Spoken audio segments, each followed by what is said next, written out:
Thanks very much. And hello, everyone, and welcome to our weekly call.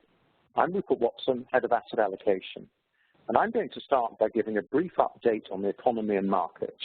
And I'm going to ask you a couple of polls, so please be ready to answer the questions. Reka will then give a high-level introduction to private markets and talk in more detail about how private debt in particular is looking increasingly attractive. Malcolm is going to discuss pension fund member behaviour. David is going to talk about the UK job retention scheme. And Greg is going to finish up by discussing how we can use the data to inform our workplace health strategy over the next coming months. So thank you very much for that. So turning to the first slide, I thought I would ask you. I'm sorry, the headline of this is not right, but I thought I would ask you a question. And the question is, and we can see the answers. This is a survey from Deutsche Bank. And the question is, when do you think the Western world will be mostly back to normal? Now, what does normal mean? Well, normal means different things to different people. But I think wearing masks would be normal, but not being able to go to the pub wouldn't be normal, and not going to the cinema wouldn't be normal. And so you can see in the chart here, people's expectations of when normal is being pushed out. On the light blue lines in the first week of March, June was a popular time for people to think normality would be returned, whereas now very few do, and most people are thinking a bit later than this. So the question for you on the right-hand side is approximately when do you think the Western world will mostly be back to normal following the outbreak? Is it Q3 this year, Q4 this year, Q1 next year, or Q2 next year, or even later than that? So please vote A, B, C, D, and then press submit. I'm going to do it as well.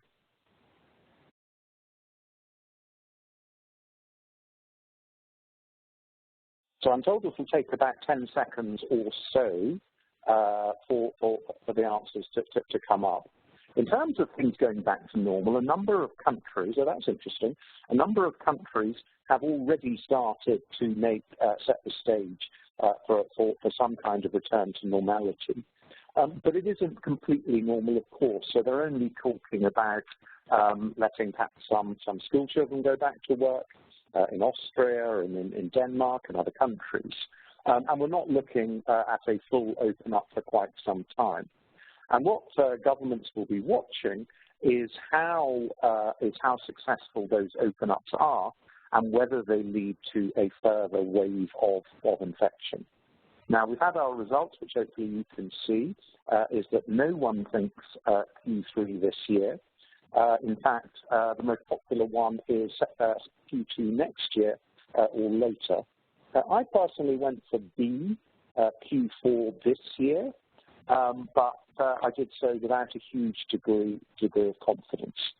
I would say in terms of economists' forecasts, is most economists' forecasts after a very rotten second quarter this year are expecting a bit of a bounce in the third quarter, as some of the activity goes back to normal, and then a fuller return to normal over the next few quarters.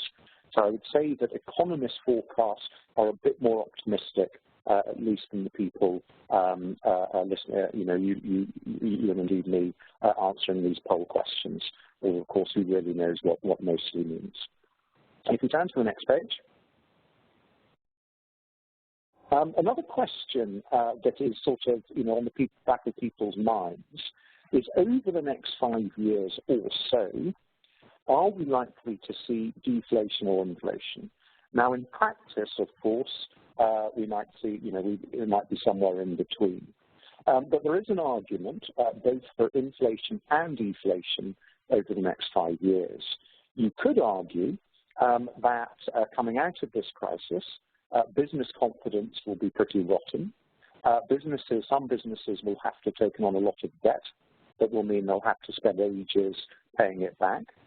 Consumers, a lot of people will have lost their jobs, and some will have seen businesses destroyed.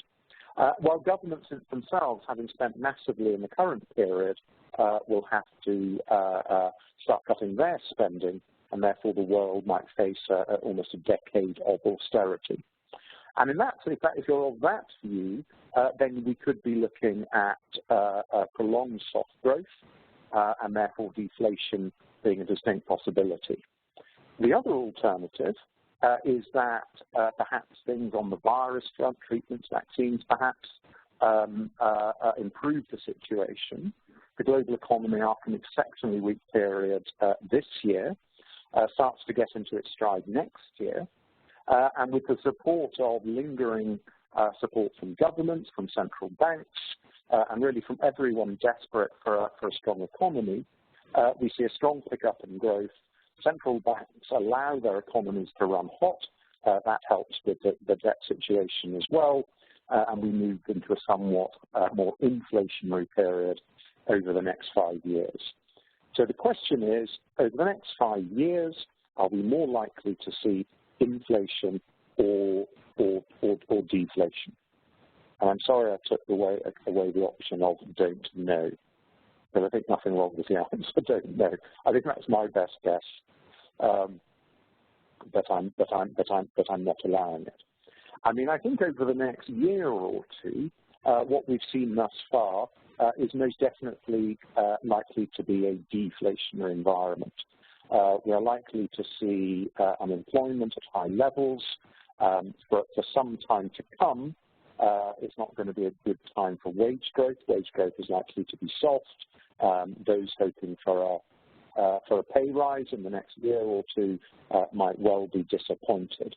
So I think definitely over the next couple of years, we're likely to see, to push in a deflationary world. As we move further out, and hopefully we'll get the results from the poll questions in a moment. As we move further out, it becomes, the risks become a bit more asymmetric. And I think what will matter enormously is whether, and back to the first question, whether we start to see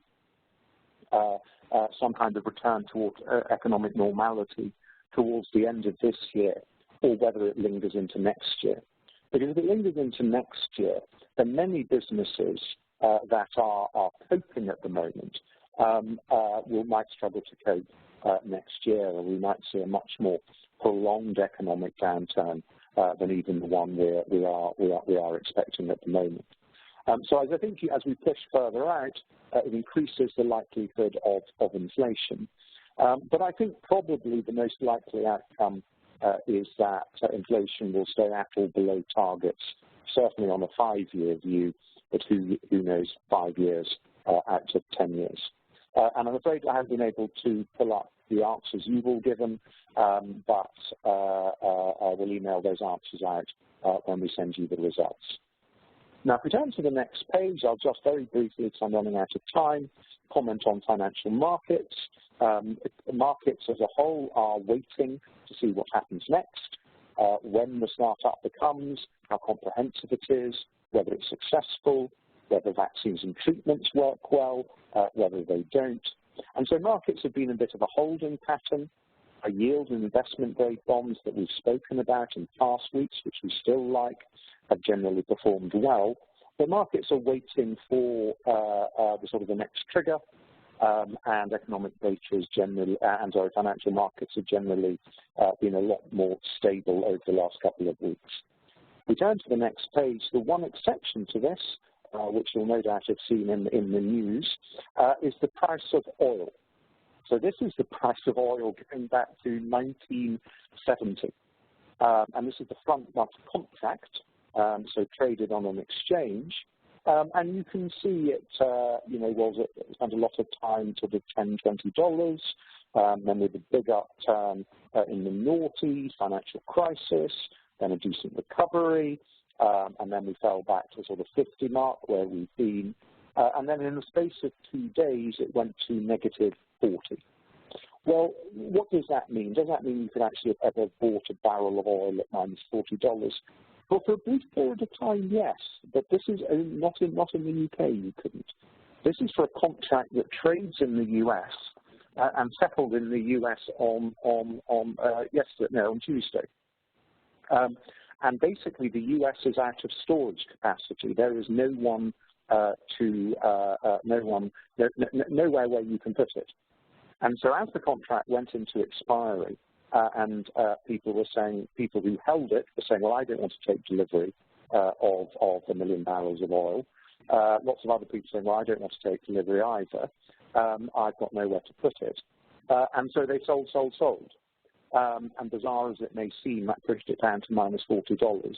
There were also rumors of problems in Singapore, with oil traders being caught on the wrong side selling it. And so very briefly, oil went down to minus $40. It's now back up again at $15. It never fell to minus 40 in Europe, but it only ever fell to about 15.20. But that was one of the most extraordinary moves in prices I think we've ever seen. So I'll give a very quick economic summary, which is, we think, truly appalling in the near term, then recovering, very much a function of how the virus plays out, financial markets waiting to see how that turns out, equities were neutral, and generally we like credit, and it's a good time to pass on to Reka, who will talk a little bit more. Thank you. Thank you, Rupert. So the current environment is clearly throwing up many challenges for our clients, not least investment challenges. But through these challenges, there are also some pockets of opportunities, some of which can help our clients to achieve better investment outcomes, whilst also helping to support the broader economic recovery. And we believe investment in private debt is one of these areas. So I'm going to start this session with a brief overview of private markets more generally to give a little bit of context. I'm then going to go on to talk about what private debt is and why we believe it's such a good opportunity for our clients in this current environment. So what is private markets? Simply put, a private market investment is any investment not traded on a public exchange. So instead of a price being set by a market, the price and terms for sale are privately negotiated. So let's think of an example. Let's think about supermarkets. If you wanted to own part of Tesco's, you could simply purchase their shares on the FTSE Stock Exchange with the price set by the demand and supply of shares on that day. But if you wanted to own part of the supermarket chain Iceland, you'd have to have a conversation with the private equity company who owns them and negotiate directly the terms of any purchase. So as you can imagine, buying a private markets asset can be a lot more complex than buying shares and bonds on public exchanges. But with that complexity comes extra reward. Private markets have, over multiple time periods, delivered excess returns above similar public market assets to compensate investors for their illiquidity. So the supermarket example I gave was an example of a private equity investment, but private markets span much more than private equity. There are 4 key categories of private market investments. So clearly there is private equity, which is equity ownership of privately held companies. Then there's private debt, which are privately negotiated loans often made to those privately owned companies. The third is infrastructure assets, which are essential assets, including things like airports, wind farms, telecommunication assets, toll roads. And finally, there's real estate, so commercial and non-commercial properties. And under each of those broad categories are lots of subcategories, offering a whole array of different characteristics, expected returns, different types of risks. So just as public markets offer you a spectrum of asset classes from low-risk, low-return government bonds right up to emerging market equities, so can private markets, which means that regardless of what it is you need your investments to achieve, so long as you're able to accept some level of illiquidity, then there's likely to be a private market asset type which fits your needs.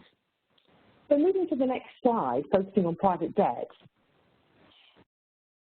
As I mentioned, private debt investments are privately negotiated loan contracts, often made to privately owned companies. More specifically, these companies are often what we call mid-market, which means their earnings are typically between 10 million to 250 million. And there are about 300,000 companies across both the US and Europe that fit that size.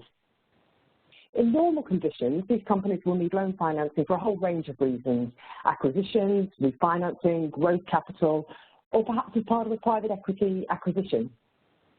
In the current environment, these companies will need loan financing more than ever, simply to meet their immediate liquidity needs. In the absence of that financing, you'll find high-quality, strong and viable businesses may not be able to survive through this crisis.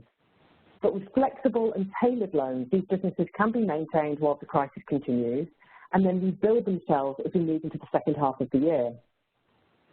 So you might be wondering where bank loans fit into all of this and why companies would seek out private debt rather than the more traditional bank lending.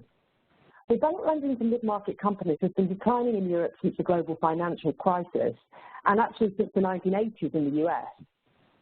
Bank consolidation, more risk aversion, more regulation has meant that banks have drastically reduced their lending, meaning a large gap in the funding needs of the mid-market economy.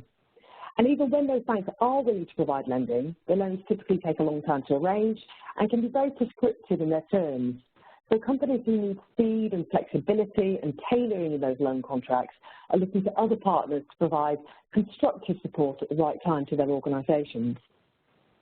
So providing private debt certainly fills a need that should help quality business to weather the COVID-19 storm. But why do we believe it's such a good investment for our clients? Well, even before the crisis, private debt was an attractive asset class for institutional investors. It provides a strong cash yield in excess of corporate bonds, which is particularly attractive for pension schemes seeking to simultaneously match their liabilities and close funding gaps. Furthermore, with low correlation to equity markets, it provides a good source of diversification in the portfolio, reducing overall risk. And an additional benefit of private market assets, of course, is their valuations are not marked to market daily. So their inclusion in a broader portfolio has helped to smooth down the level of volatility in quarterly valuations. Within the current environment, investors committing to private debt now will benefit from the widening of credit spreads, resulting in higher cash yields and greater overall returns going forward. For example, after the 2008 global financial crisis, yields from senior private debt were north of 12%. From a risk perspective, investing in the debt of a company places the investor higher up the capital structure than the equity holder, so giving more security in the event of a company's collapse. And interestingly, in the event of loan default, private debt has historically provided higher recovery rates than corporate bonds. So we believe that private debt is looking increasingly attractive to clients coming out of the crisis. And whilst historically private market assets have been harder to access due to their complexity, Mercer has supported hundreds of clients globally to access these asset classes. With 150 or so private market professionals across the globe, Mercer has advised on about 120 billion private market assets and invest $14 billion on behalf of our clients through our private markets investment platform. So in summary, it is our belief that current market conditions present an opportune time for institutional investors to allocate to this asset class, particularly those who require a high cash yield and want to diversify away from equity risk. I hope that was a useful introduction. I'm now going to hand over to Malcolm. Thank you. I'll put myself off mute first, that helps. So I'm going to talk today about member behaviour and how, by understanding member behaviour, that may impact the way in which pension schemes are run. So just to remind everybody, at Mercer, we look after 7 million people. So we provide pensions administration services to 7 million people, and we pay 1 million people their pensions every month. The first thing to note is we've been measuring behaviour for some time now. So we've got some analytics across those 7 million members that tell us what members do in certain situations. What is of particular importance is how members have behaved during the COVID-19 period. So from the 17th of March to the 8th of April, I can tell you that members that have requested quotations have dropped by 25%, but those that had requested quotations previously and were expecting to retire have carried on. In addition, I can tell you that our call volumes have dropped by 34%, our emails have gone down by 12%, and our post activity has gone down by 26%. So that's in the 3 weeks since COVID started. What we're now seeing over the last 2 weeks is activity turned back to normal levels. So what are members asking us? The first thing is that during the first week of COVID, members started calling us around their payroll activities. So pensioners started calling us to say, are our pensions still going to be paid? That information needs to be fed back to trustees so trustees can work out their communication strategies. The next most popular thing that we had was, what are my death benefits going to be should I pass away? Again, should that be fed back to trustees so they can work out communication methods? The next most popular was, how do I protect my DC assets in a volatile market? Much more interesting question, but much more complicated to answer. Over the last 2 weeks, we've seen increased activity in calls around death notifications. Our death notifications have gone up threefold. We're seeing more and more people ask questions around, can I opt out of the pension scheme? 40% of our calls over the last 2 weeks have been around people wanting to opt out of pension schemes because they cannot afford to pay contributions. And 20% of our calls focused around, how do I get at my pension? I need the cash now. So, with all of that type of information, we should be talking to trustees around what members are saying, what they're asking for, what their demand is. But how will members' behaviour change post-COVID? Will we see an increase in activity of people wanting to make their pensions as a way of trying to alleviate some cash concerns they may have? So we start to analyse across all of our 7 million members how many people could access their pensions immediately today. And for our DB members, 53% of members are over 55 and could ask today for their benefits. And that's interesting information for trustees that will impact the way in which they manage their scheme. If there was a run on the pension scheme, we would need to know, how do we get hold of cash? Do we have liquid investments? Is the administration capable of handling such pressures? How do we communicate to members? And how do we ensure that members get good outcomes through that process? And that's where we can utilise our pensions decision service. So all of these things, understanding member behaviour, understanding what could happen, understanding what has happened in the past, and giving that information to trustees could help them understand how they run their pension scheme going forward.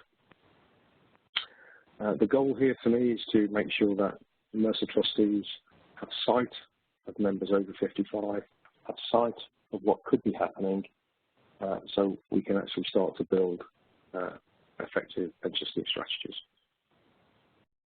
With that said, I'm now going to hand over to David.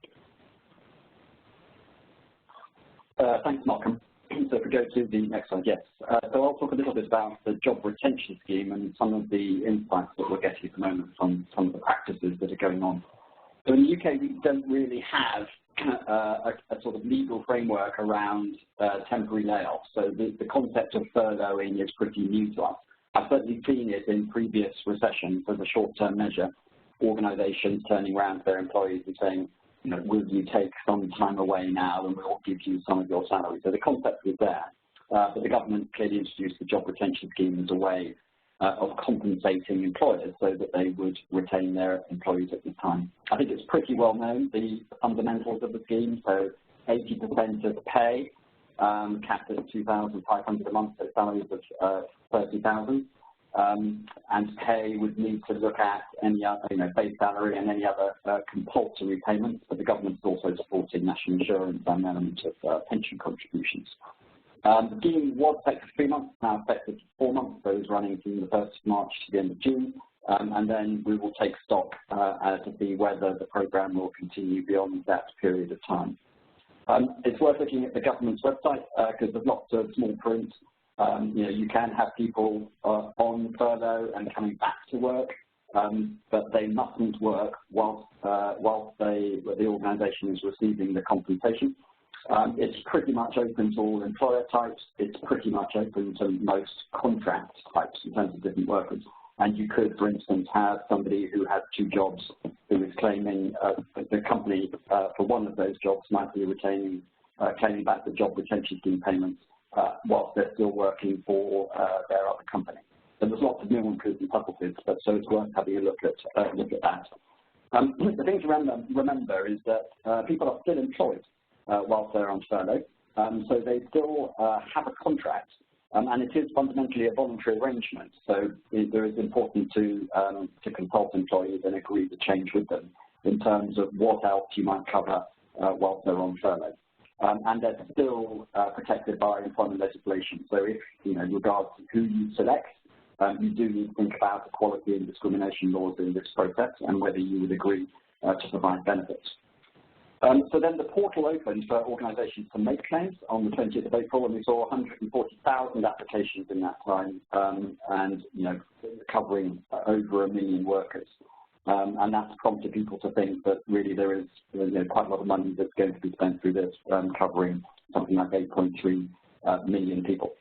Now, just because you can claim through this process, because it's fairly inclusive, there are questions, and they're coming through now if you look at the press, with respect to whether those companies should be claiming. So this is public money, and I think there are reports of organisations who may be receiving some reputational backlash from the fact that they may be owned by celebrity or high net worth individuals claiming public money when in the first instance they should be dipping into their own pockets, or at least that's the perception. And that's probably the tip of an issue that most organisations need to consider. I think the public and the government will not look favourably on organisations who are applying to these funds if they carry on paying increased salaries to staff, or there isn't a perception that their executives are taking a cut in some capacity, or they're doing something around the dividends. And there's lots of examples of organisations who are making those cuts and freezing dividends. And then there are other issues associated with it, the extent to which whether the government would look favourably on organisations who take these payments but then subsequently make their staff redundant. Whether large organisations will have restrictions placed around them by making this money, by taking the money. And then my final point is really that we ran a survey a couple of weeks ago because you are obliged to pay those monies across the staff who are furloughed, but you're also invited to top up with salaries and any benefit enhancements. And the survey we ran 2 weeks ago was suggesting that 75% of organisations will be topping up. And the graph on the right gives an indication of the extent of that topping up.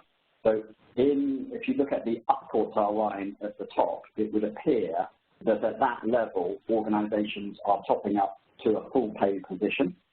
The median practice seems to be for organisations to maintain the government's principle of protecting 80% of employees' pay, but doing it on an uncapped basis, so they're doing it on full pay.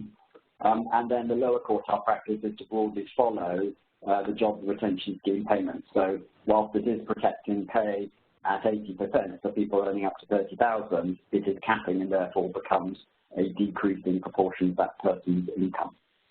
So some interesting things here going on, and we will see more coming through, but I'd like to hand over to Greg. Thank you, David. I'm conscious of our time, so I'll try to go through this fairly quickly. I just want to quickly talk about the data that's out there and how that sort of impacts any sort of employee population. So I think over the course of this crisis, we've seen a lot of data and analysis emerging both within and outside of the UK.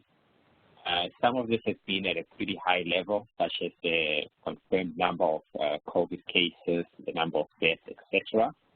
But a lot more has been fairly complex, such as the hospitalization rate and the impact of comorbidities on hospitalization and fatality rate.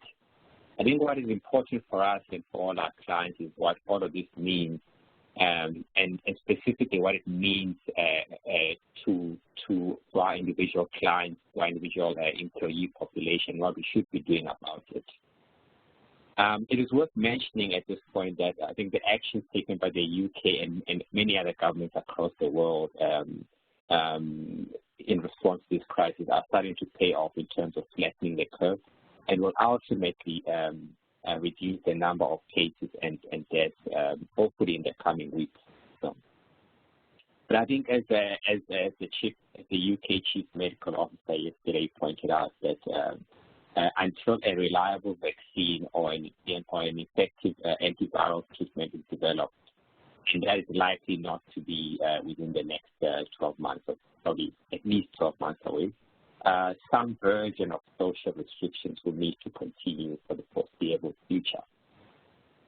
We don't know what that will look like, and details will emerge over the coming weeks.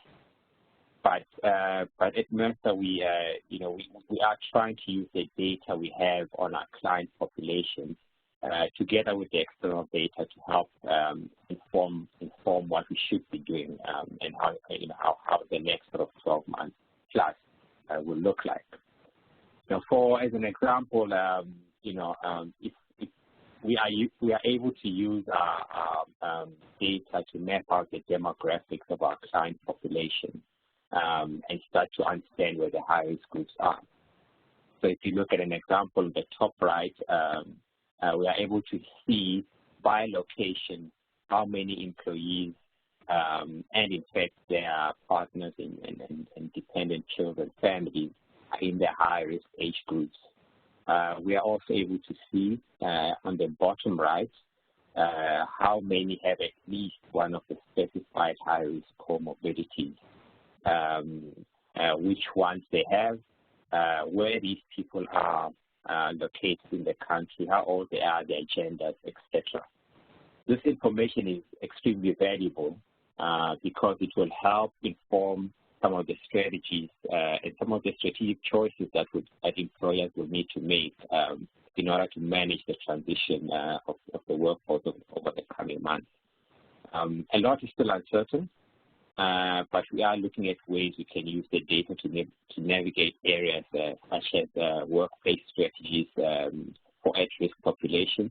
So do we have a phased return to work program, or do we stratify remote working, or the high-risk employees stay at home, lower risk coming to the office in the next coming months?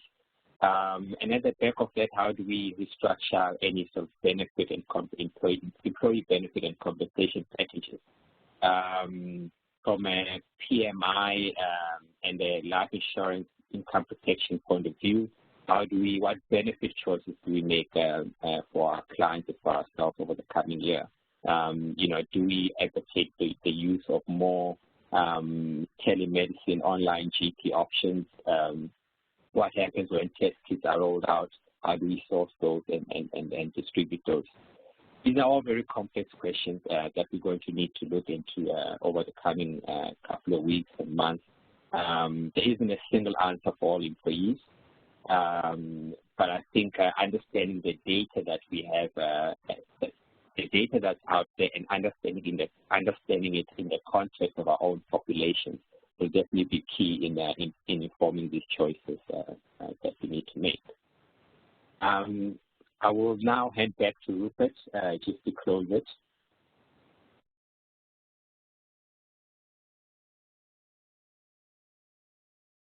And Rupert, please check your mute function. Sorry about that. Hello, everyone. Thank you very much for dialing in. I hope you enjoyed that and look forward to talking to you this time next week. Thank you very much, everyone.